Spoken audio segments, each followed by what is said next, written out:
ये 8 लक्षण प्रकट होने लगते हैं जिसके ऊपर प्रभु की कृपा होती है। हमारे ऊपर प्रभु की कृपा है, ये हम कैसे पहचाने? तो ये 8 लक्षण प्रकट होने लगते हैं जिस पर हरिजू की प्रियाजू की कृपा है। पहला, घोर अपराध करने वाले के प्रति भी दया की भावना, शांति पहला लक्षण है। भाव में भी पहले शांत भाव है। हमारे ऊपर श्री हरिजू की कृपा है, इसकी पहचान ये 8 लक्षण। पहला, शांति, अर्थात घोर अपराधी के प्रति भी गुस्सा ना आना, क्षमा करना, ये हरि की कृपा का लक्षण है। देख लो भाई, घोर अपराधी शब्द तो जाने दो, जरा सा प्रतिकूल हो जाए तो लाख समझाओ पर भ्रकुटी तनी रहती है। भला ऐसा है?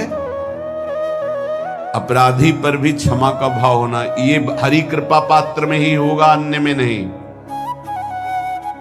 तो अगर अपने हृदय में ऐसा लगे कि ऐसा नहीं है तो हरिजू से प्रार्थना करनी चाहिए कि कृपा करो, मेरे में सामर्थ्य आवे। दूसरा, अनुसूया, वो किसी भी के प्रति कभी भी कोई दोष दर्शन ही नहीं करेगा। दोष कथन, दोष श्रवण की तो बात जाने दो।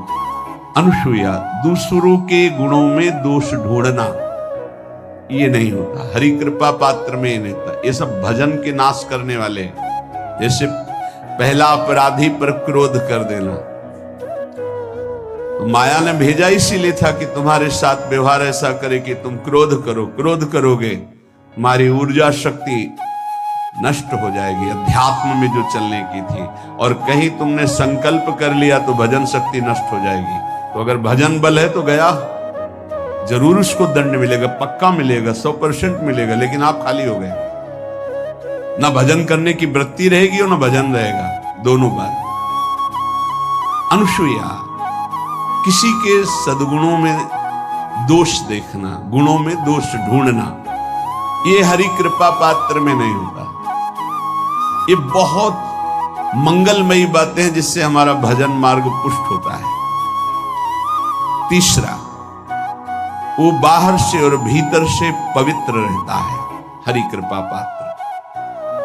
शौचाचार का ज्ञान होना चाहिए, वस्त्र आपके पवित्र होने चाहिए, ये बाहरी जल रज आदि के द्वारा बाहरी पवित्रता। और निष्कपटता, निश्चलता, सत्य भाव, ये अंदर की पवित्रता है। अगर कपट है, छल है, असत्य है तो हृदय मलिन रहता है। भीतर और बाहर से पवित्र रहना, इसमें खास बात क्या है? भीतर और बाहर से पवित्र रहने में, भीतर और बाहर से सदैव पवित्र कौन रह सकता है? तो बोले जो पुंडरीकाक्ष भगवान श्री हरि का, प्रियाजू का स्मरण करता रहता है, शवायाभ्यंतर शुचि, वो बाह्य और अभ्यंतर दोनों से पावन रहता है। तीसरी जो कृपा का लक्षण है, अर्थात वो सदैव भगवत चिंतन परायण, शौचाचार का पालन करने वाला, बाहर और भीतर से हरि कृपा पात्र पवित्र रहता है। चौथा, ऐसे कार्यों का अनुष्ठान न करे जिनमें हमारा भजन छूटता है, जिनमें सत्य छूटता है, जिनमें भगवत भाव छूटता है। जैसे आपके ऊपर कृपा हुई, आप भगवत मार्ग में चल रहे हैं, अब आप ऐसे संसारिक कार्यों का अनुष्ठान कर रहे हैं जिनमें आपकी चित्तवृत्ति बिल्कुल भगवत विमुख हो रही, तो जीवन का लाभ क्या होगा? लाभ तो है भगवत स्मरण सहित। कल एक ने प्रश्न किया कि मैं खाता तो नहीं हूं लेकिन मांस के दुकान में मांस बेचता हूं, होटल आता, क्या उचित है? ये उचित कैसे हो सकता है? तुम और भी तो व्यापार कर सकते हो। जरूरी है धर्म का पालन करने की इच्छा करते हो, धर्माचरण करते हो, ऐसा नहीं। तो विरत बहुकर्मा, उन कर्मों से हमें विरत रहना है जो हमारे धर्म के विरुद्ध है, जो भजन के विरुद्ध है। हरि कृपा पात्र ऐसे कर्मों का अनुष्ठान कर ही नहीं सकता।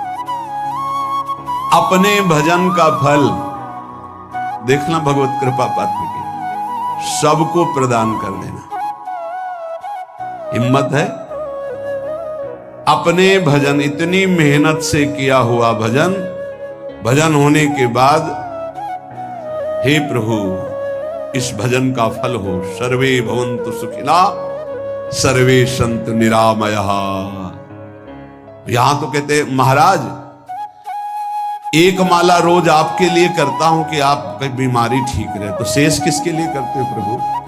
शेष अगर इष्ट और गुरु के लिए तुम्हारा है कि एक माला करते तो फिर इतनी माला करते तो हमें क्या होगा? सब आपको दे देंगे तो हमें क्या होगा? तभी भजन का रहस्य नहीं जाना। छठवां,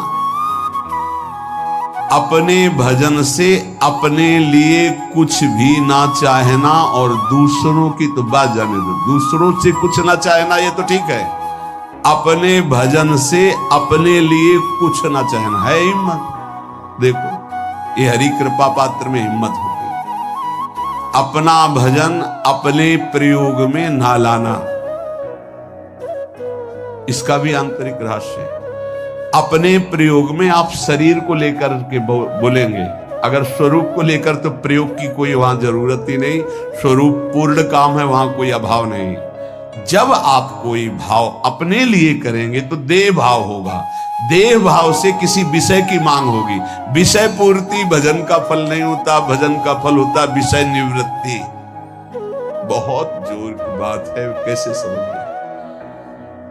अपने भजन का भी फल अपने लिए नहीं, दूसरों से कुछ चाह रखना तो बात ही जाने दो, भजन से भी कोई अन्य सुख की चाह नहीं हुई। क्या चाहिए?